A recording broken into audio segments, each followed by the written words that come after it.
Bismillah, alhamdulillah, wa salatu wa salam ala rasulullah wa ala alihi wa sahbihi ajma'in, ashhadu an la ilaha illallah wa la sharika lah, wa ashhadu Muhammadan abduhu wa rasuluhu ma ba'd. Assalamu alaikum.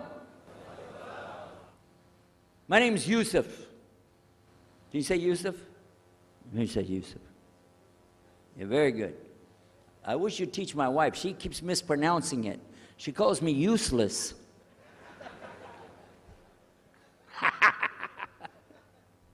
Alhamdulillah. Now, how many of you were in the program today? I was teaching us, trying to teach about how to call the people to Islam called da'wah. I just used an example what I was telling you about.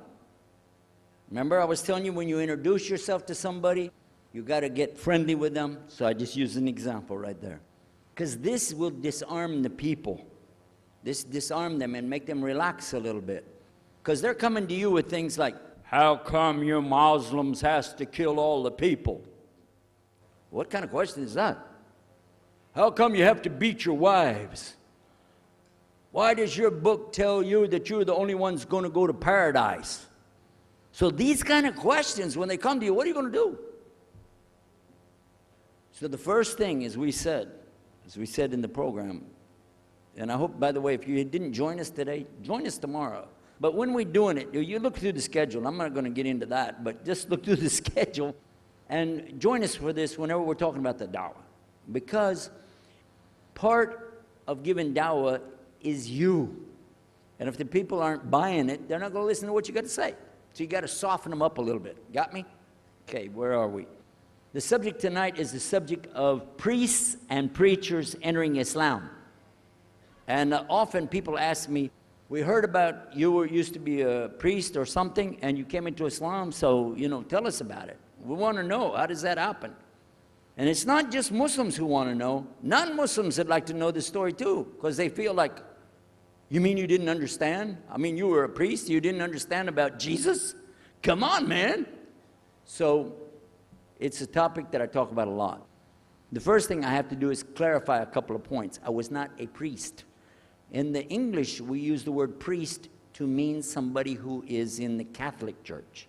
If you're not from the Catholics, if you're from the Protestants, then you don't use that term. We usually use the term, for instance, pastor, minister, preacher, reverend, and these are some of the titles. We came up with an awful lot of them because that's the way humans are, right? Give ourselves titles. So I was a preacher and a minister of music. But that doesn't really matter, but just if you're talking to a Christian and you say a priest, he's going to say, oh my God, how is that? And when they find out, oh, you weren't a Catholic, well, that's a lie, then you weren't a priest. So I want to clarify that. As a matter of fact, I will tell you, in my own estimation, I'm probably the least of the factions within this equation. Because there were so many other people that came into Islam the same time I did. That's why it takes a little bit of time to tell the story. But they asked me to tell it tonight, so we're going to do that. But I want you to listen carefully to realize what goes through the mind of a person that's not Muslim, okay? And I usually start out by telling people that my father and I were both ministers, and both of us were also businessmen. In the reverse order, we were business first and preacher second. Got me? Because, well, as they say, business is business. And that's exactly how it worked. We operated mostly in Texas. We had a place in San Antonio, Houston, and also in the Dallas area. And we were very concerned about Christian conditions. So my father started something called Concerned Christian Centers. And basically, if you look at it from a material point of view, it was a place to sell stuff. But what we would do is take consignment things in. People could bring things into us, and then we would sell it and keep part of the money. And keep a lot of the money. But anyway, they would bring in what they make with their hands, arts and crafts. And a lot of old women, they like to sit around and make things, then they give it to us. And this helps the church, which is called the church, and then it helps them as well. So it became like business and religion tied together, and that's very common in our country. At one point, my father told me, we're going to start doing business with a man from Egypt. Well, I said, well, oh, this is great, international, it sounds good, we can put this in our business card, we're international. He said, and this man, he's from Cairo, Egypt, and that's where, if you know, they have the Nile River, they have those big pyramids, they have the Sphinx, Abu Hul, you know, they got everything. I'm saying, oh, this is good. He said, and he's a Muslim.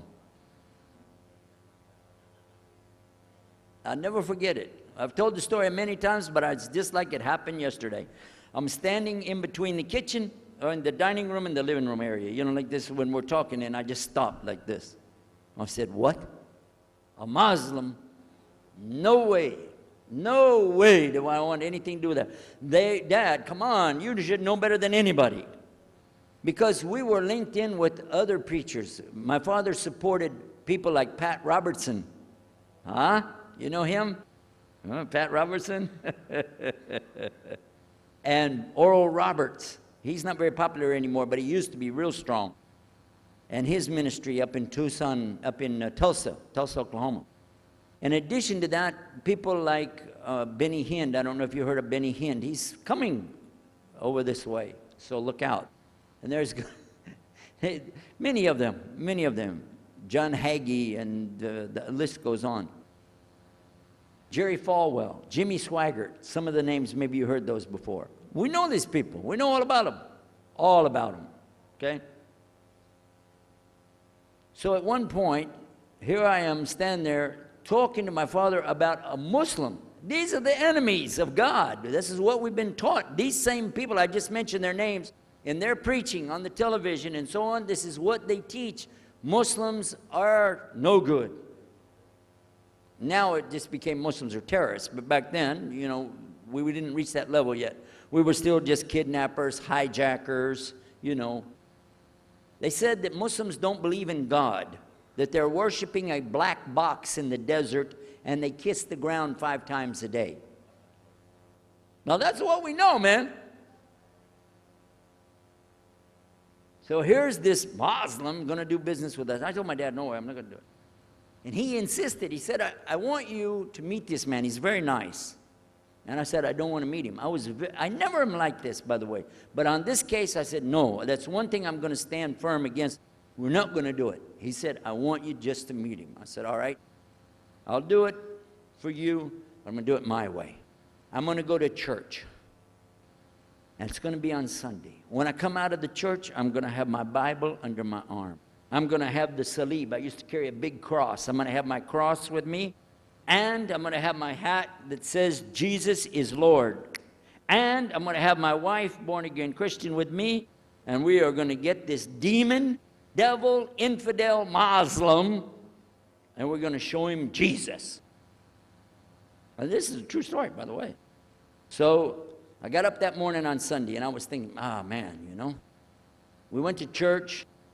Strangely enough, the preacher was preaching out of the Old Testament about salvation coming at the time of David, which really puzzled me, because according to Christianity, it's coming through Jesus.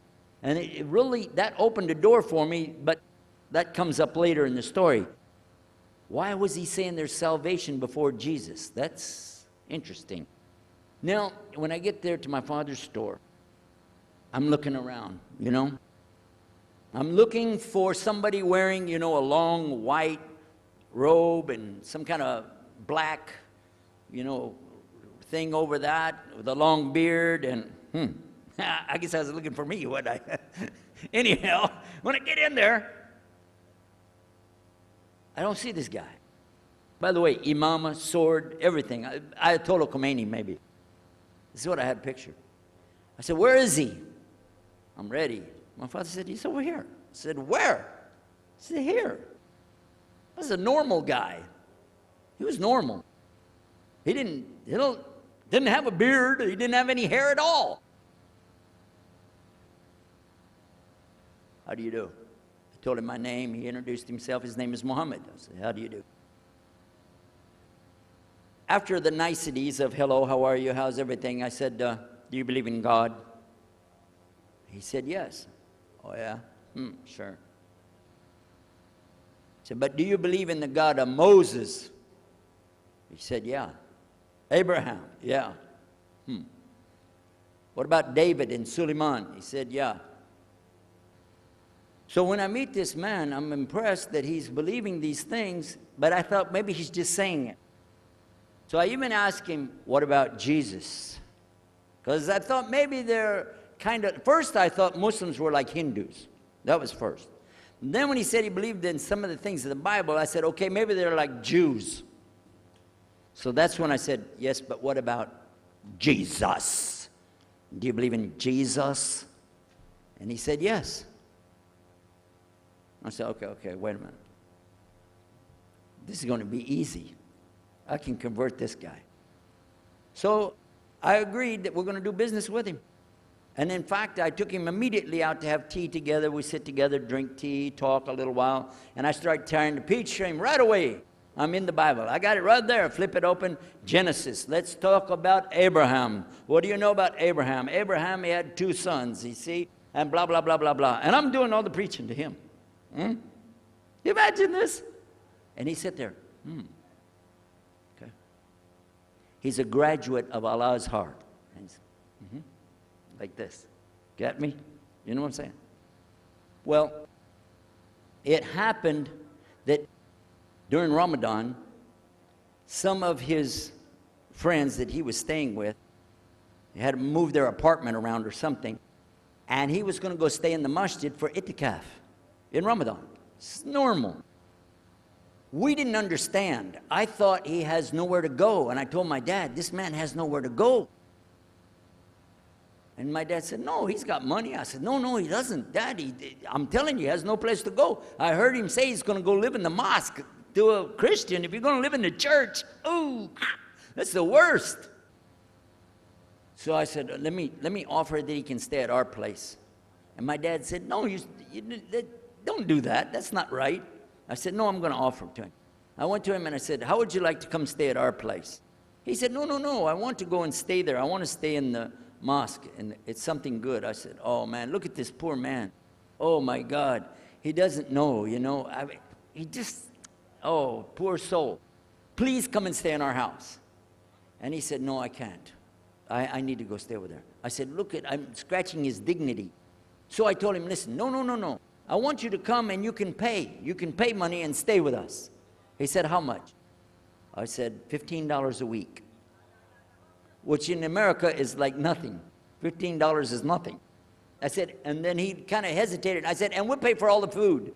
Well, you eat $15 worth of food in one day in America. He said, okay, all right. And I told my dad later, I said, see how I did that? Because now he'll stay with us. He knows he's getting a good deal on the food, and I was making it all about money.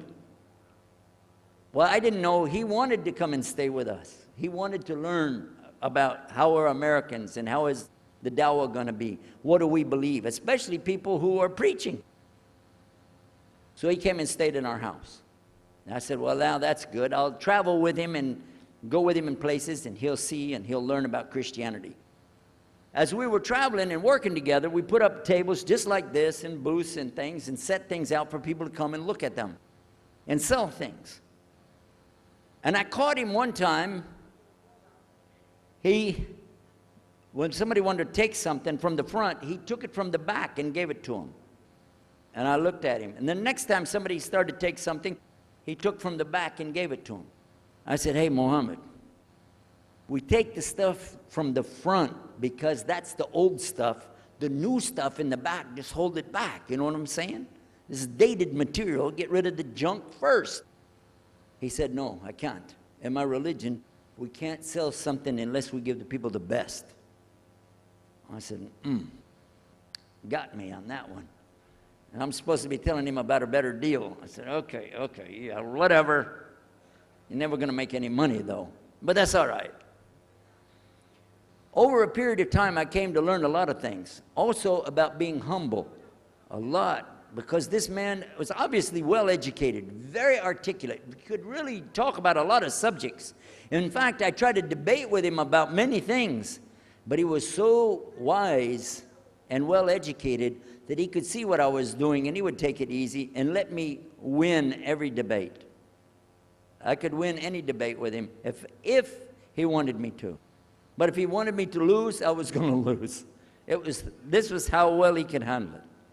Now, what happened, one of the preachers that I knew, another preacher, who used to carry a big cross and walk down the street so people would stop and talk to him about religion, he had a heart attack, and he went to the hospital. So I went to the hospital to visit him, and while I was visiting him, I met another man in the hospital who was in a wheelchair. This gentleman had a problem. He didn't want to talk to anybody. And I told him, let me witness to you. Let me share the message of Jesus with you. So I took out my Bible, and again, I started telling him about a prophet, Prophet Yunus, alayhi salam.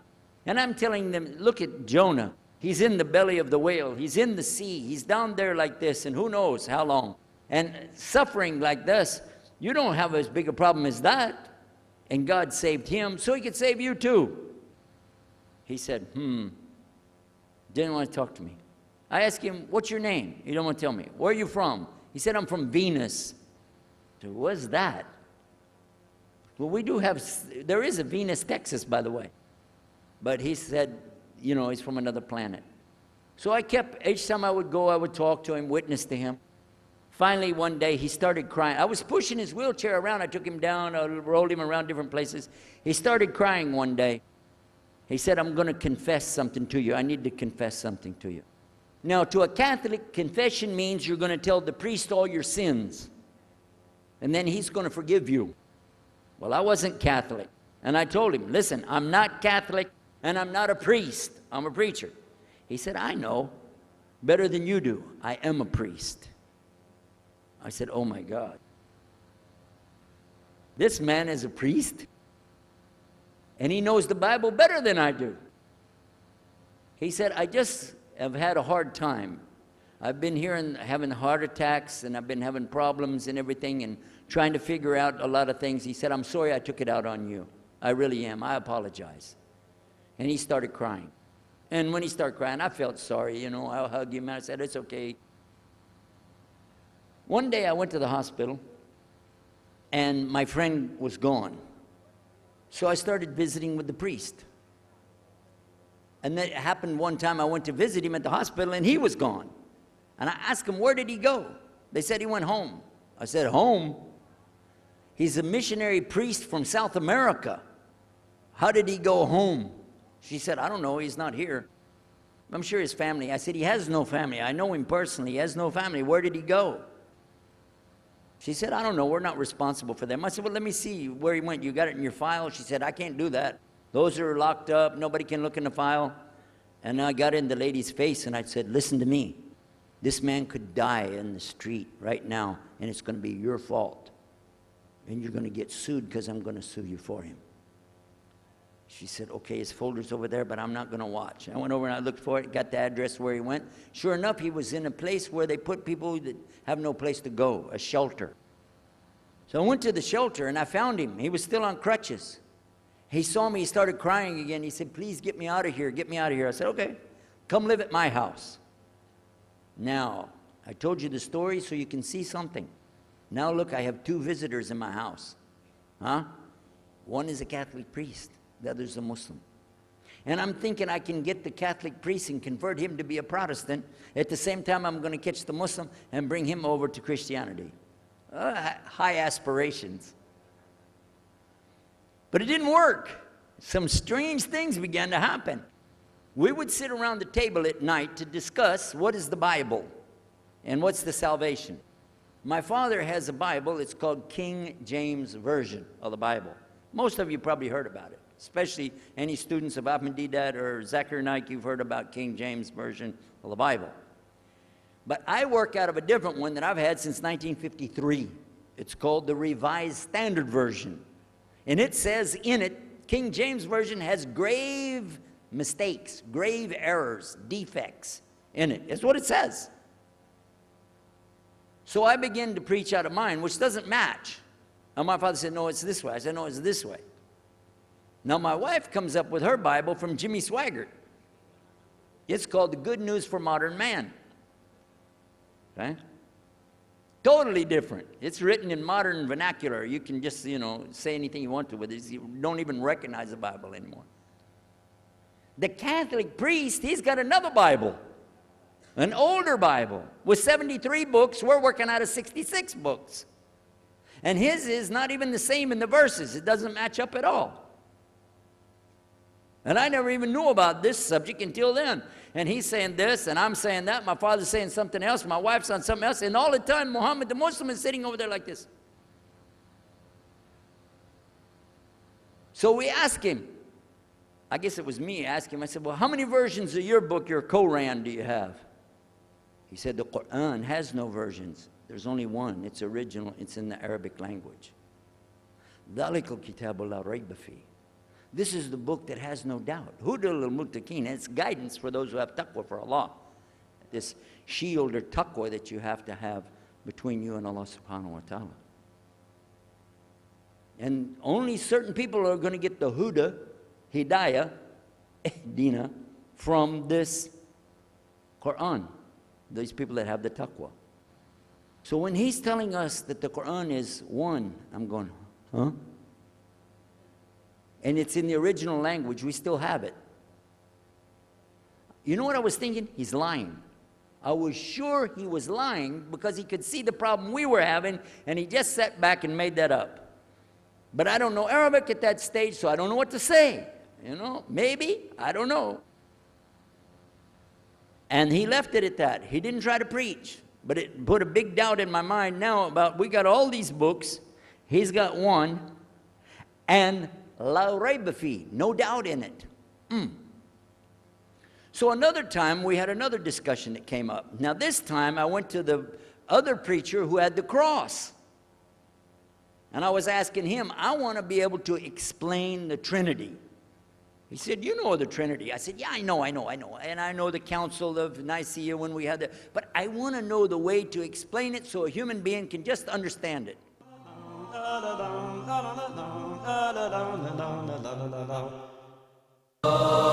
Europe's forgotten heritage. This is a sad reminder of the past history of the Muslims in the city. Nowadays, there are no Muslims anymore. These are the mosques that have remained. And it is really sad. Wait a second, this is Morocco. No, this is Tunisia, Algeria, North Africa, Egypt. No, this is all Europe, and this is all part of Spain. Islam spread first in Africa, and then from Africa, it came over to Europe, and then it did developing work in Europe. Now, we look the other way around nowadays. The compass was invented by the Muslims. Many important inventions came from the time of the Muslims on the Iberian Peninsula. Instead of people becoming less in battles, as we normally know, we know in battles obviously people die, but no, what was happening? The Spaniards recognized and realized the superiority of the Muslims and the treatment that the Muslims gave to the Christians and the Jews in Spain at that time, that they happily accepted Islam, many of them. And not over the fountain, as we've seen it before in other places in Greece. Now, it has some Arabic on top, as well as it had some Arabic down, where the tap used to be, or where the water was coming out. Pack your bags, grab your passports, and join Dr. Steph Keris as he takes us through Europe and rediscovers Europe's forgotten heritage, only on Huda TV.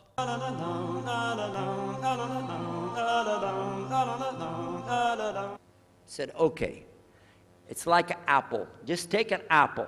The apple has a shell around the outside, the skin. Inside is the meat. Inside of that is the seeds. Okay?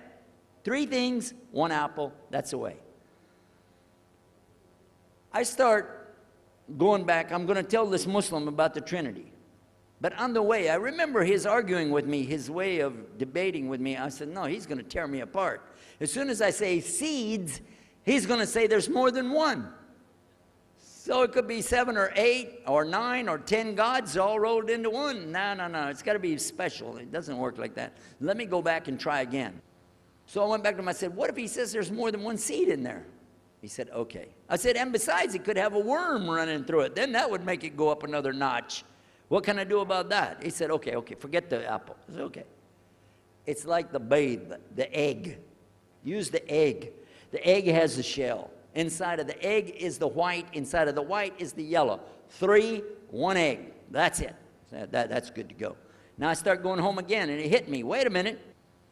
The egg could have a double yolk. God becomes 4, just like that. Plus, it could be rotten. I'm not going to ask him again. So at the market one day, I saw a man, and I was talking to him because I was listening to some things that Muhammad had told us about the belief in Islam, Allah is one. And so I was telling this guy, you know, I got some doubts about the Trinity. He said, you a preacher, you have doubts? I said, yeah, it doesn't make any sense. It doesn't make any sense. How could 3 be 1? He said, okay, look. You see me? I'm one man. I said, yeah. He said, my wife? Yeah. It's one person. Yeah. He said, my son? Yeah. 3. 1. One family. It's the family of God. Use that. I said, there you go. The family of God. You don't get very far on that one, and you realize right away they could have another kid just like that. But worse, they could get a divorce. You want a God that can get a divorce? Huh? In Texas, if you get a divorce, your wife gets the cars, house, your retirement check, your 501, your Keogh plan. She's going to get your computer and even your email. You got nothing left. And I don't want a God that could have a worm in it. I don't want a God that can be rotten, and I don't want a God that can get a divorce. I want to explain this Trinity the right way. Sure enough, the subject came up, Trinity. There we are. Now here's the priest trying to talk about the Trinity is like an apple. I'm going, you don't go there. And then he's an egg, don't worry about it. The family of God, forget about it. I know what's going to happen. So we ask Muhammad, we say, okay, what do you say about God? What do you think he said? أعوذ بالله من الشيطان الرجيم بسم الله الرحمن الرحيم قل هو الله أحد الله الصمد لم يلد ولم يولد ولم يكن له كفوا أحد. And he explained it something like this. Say he is Allah, the unique, not like anything else.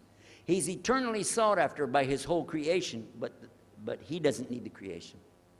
He's not the father of anything. He's not the son of anything. He's not like anything, and he is unique. Ahad. Boy, that's exactly what I already think, but I can't admit that. That sounds too easy. But plus in the Quran, Allah subhanahu wa ta'ala tells us to tell the Christians, don't say 3. Here's a little point. I'm going to go out of the story for a minute to show you something. Nowhere in the Old Testament, the Torah, or the Zabur, the Psalms, or the Injil, which is the New Testament, nowhere in the Bible do you find the word Trinity. Not once. Not once is the word Trinity. But it's in the Quran. We have it in the Quran. It says, Thalath, tell them not to say Trinity. But they don't have it, and Allah said, don't say it. Guess what else? The word Bible is not in the Bible. Bible is from Greek. It means biblios, or book. Book. But it's in the Quran many times. Is it? Kitab. Book. Ahl Kitab. People of the book. So we found in the Bible a shortage. They're talking about it, but the Quran is explaining it. I found actually in the Quran, I can explain the Bible much better because it gives me the things I didn't know how to explain. So then in my mind, look what I did. I started realizing what he was saying was true, but I never admitted it. Instead, I was taking this and mixing it. And when I would go give my next talk, I would say, so and so and so, and I would use what I learned from the Quran to explain what's in the Bible. Some of the people liked it, but some of them didn't. Because when I began to talk about salvation being based on what? And the Bible tells you in there, there's no Savior except God. It says it real clear. Jesus is not your Savior, God is. When I found that, I said, okay, let me try another way to explain that. Each thing as I would learn it, I'm trying to change how I'm presenting the thing. It still doesn't dawn on me, I need to do something.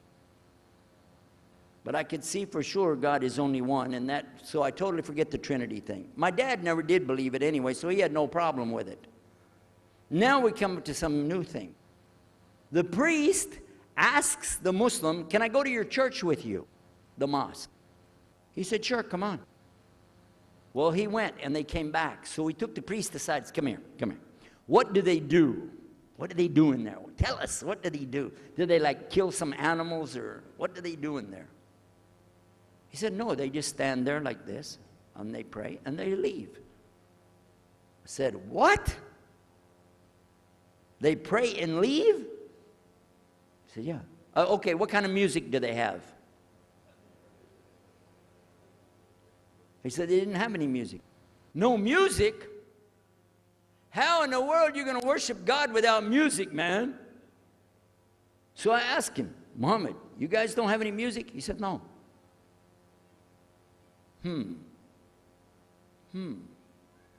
Now, I'm in the piano and organ business. I said, how many mosques are there in the world? He said, millions and millions and millions of them. And I said, none of them have a piano. He said, no. Any of them have an organ? He said, no. Oh, man, I can get rich. Just introduce some music to these guys, put it in there, you know, bound to be. I said, do the Arabs have any music? He said, oh, Arabs have music. I said, boy, I got it figured out, boy. I can see my next $1 million coming right straight up at me, you know. So then the priest asked again another time, he wanted to go back to the masjid again. He went, this is middle of July, 1991.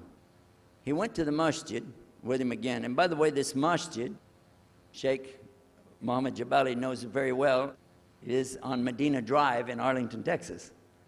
And that's where they were going to, because we were living in Midlothian, just south of Oak Cliff and south of Dallas. So they didn't come back.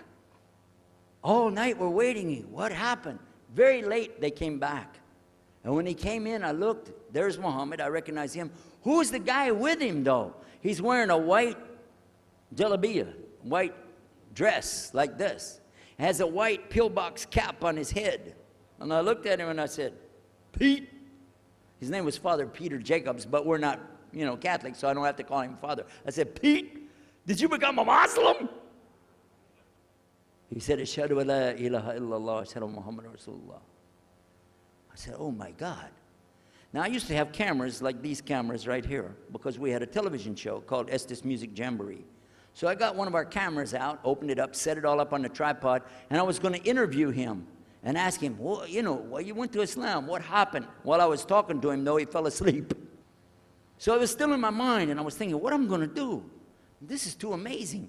Now here I'm preaching to the people, and I'm trying to change what I'm saying, and here's a priest, just became a Muslim. My father's saying it's a good deal, it sounds all right to him, and I don't know what to do. So I decided, I'll talk, make mashura. I talked to my wife. We have an apartment upstairs. We were in our apartment up there, and I'm telling her, oh, you know, a priest became a Muslim today. What is that? And can you imagine what they were saying about the Quran and saying about this and so and so? All of a sudden, she said, I want to get a divorce. Oh, whoa. It's not the subject, but what happened? She said, no, all this talking about religion and talking about Islam, and so I can see. I said, oh, no. No problem here. No problem. I said, you thought no, I was just observing somebody else. No, I'm not interested. Trust me. I don't want to be with those Muslims. Last thing I want to do is be with a Muslim. No way. Just put your mind at ease. She said, I need a divorce. I said, where are we going with this again? What's the problem with that? What happened? She said, a Muslim can't be married to a Christian. I said, what? No, wait a minute, hold on. I don't, look at me. I'm telling you, I swear, I don't want to be a Muslim. Okay? Okay? And even if I did, don't you remember what he said? A Muslim man could be married to a Christian woman. It's not a problem. But I'm not saying I won't do. I'm just saying it's not a problem. She said that is the problem.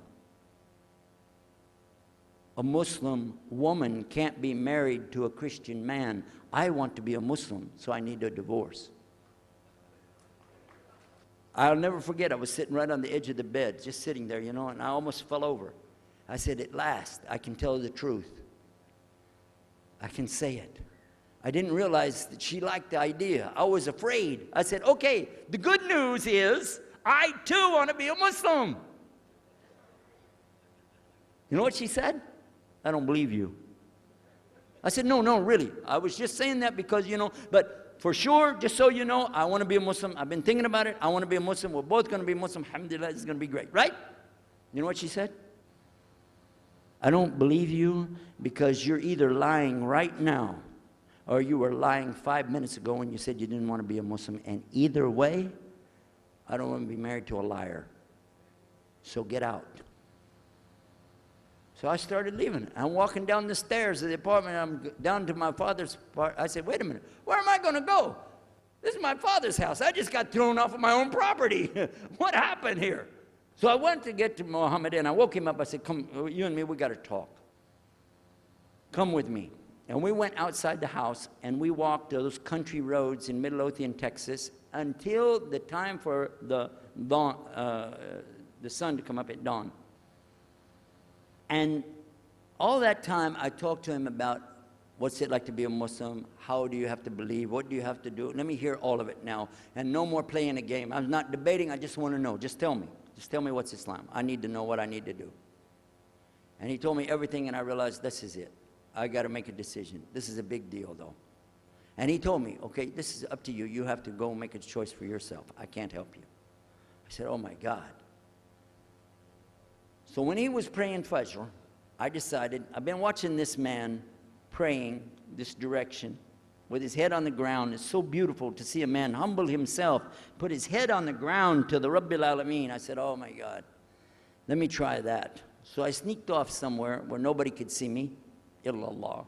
And then I found a place, a board there, you know, and I bowed down on the ground and I put my head down on the ground on that board there. And by the way, I'm pretty good at speaking, especially in prayers. I used to make so long a prayer, they wouldn't let me say the prayer at Thanksgiving because the food would be cold. Okay? So, but I put my head on the ground and only these words came, no more words, just this. Oh God, guide me. That's it. And I was thinking, well, I got to say more than that. Nothing. Oh God, if you're there, guide me. That's it. After a while, I sat up and I looked around. There wasn't any fancy rainbow. It wasn't birds flying around. There was no big signs from above. There was no music, angels, harps, nothing like this. It was just a cloudy day in Texas. But inside, I could realize I had to make some changes. To me, that's what I need to do. There's the problem, it's inside of me. Within a few minutes, it became clear what I needed to do, and I had to develop an idea of how to pull this off.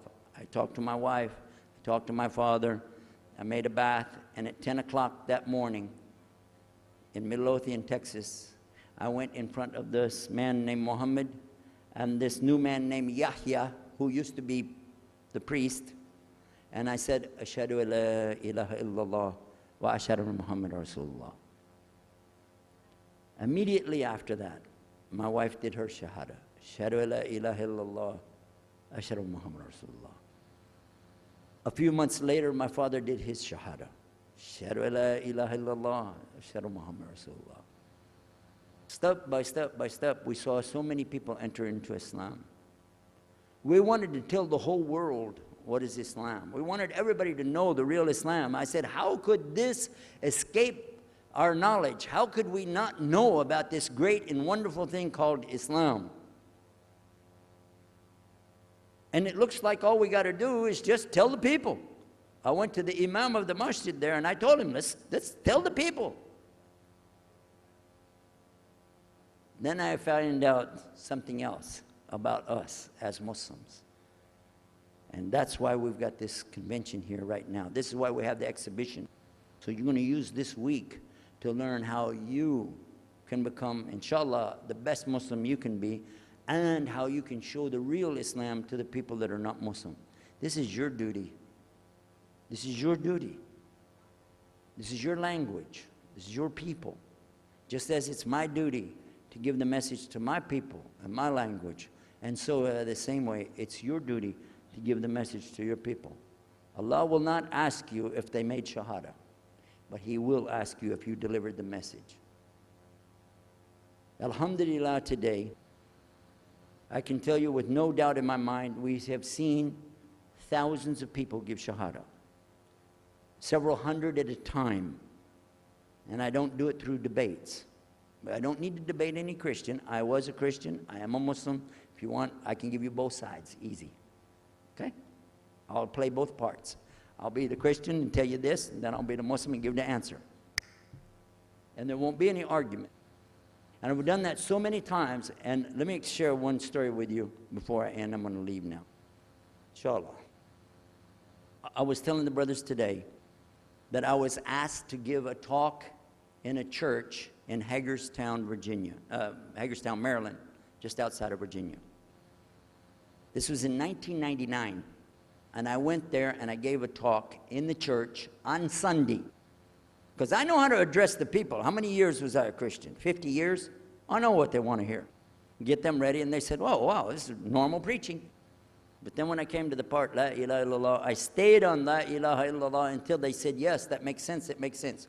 There was one old lady that she was saying yes. Afterwards she said, yes, but I just don't want to do it the way you're telling me. Okay? But guess what else happened? 2 people did shahada right there. Hello? In the church. In front of their preacher. They said, yes, we agree, we like this, we want to know more, and we say there's only one God to worship. Shahadu la ilaha illallah. In front of the preacher. And one of them was his daughter. I took them to the masjid, and they did shahada in the masjid that afternoon, a Sunday afternoon. And later, the boy, he married the girl. They're Muslims living there now. Now, may I ask you a question? If I would debate and argue with this preacher and made him look stupid, would he ever bring me back again? No. I'm going to ask you a question. If you were at a place and you saw somebody change their religion to another religion in the temple of that religion, and the father was the priest there, what would you think? Is that man ever going to call me again? Do you think he'd call me again? 3 months later, he called me again. Come back again. We really enjoyed it so much. I said, how's your daughter doing? I want to remind him, see what he's going to say. He said, well, she's doing fine. She likes Islam. It's very nice, lovely. She treats us so good. You know, we're amazed at her personality. We love you guys. Could you please come back again? And I did, alhamdulillah. So I'm just showing you that it's not guidance from me, not guidance from you. It's guidance from Allah. Allah guides whom He wills, whom He wills. So we ask Allah to guide me, all of us, and all the people. And whoever He guides, they'll be fine. But whoever Allah doesn't guide, they got a problem, serious problem. Our job here is to do one thing, communicate the true message. If the people don't want it, that's your choice. That's their choice. You don't have to take it. But it's our responsibility in putting this on, all the scholars that are here, it's their responsibility to tell us what's the truth in Islam and let us see for ourselves. And that's what we're going to try to do through this week. So I need you guys to listen to me. You have to participate. Your side of it. Your side of it is to show up every day. And your side of it is to bring other people. Jazakumullah khair. Wassalamu alaikum wa rahmatullahi wa barakatuh.